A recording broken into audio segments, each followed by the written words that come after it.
This clamp part is pretty standard. Fits any mold for a 6mm disc.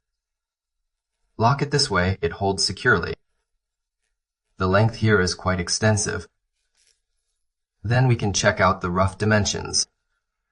This is a 3-meter ruler. Up to this point, there is still a bit more than a meter left. See this? Seriously, it's kind of mysterious, okay? Let's check soon.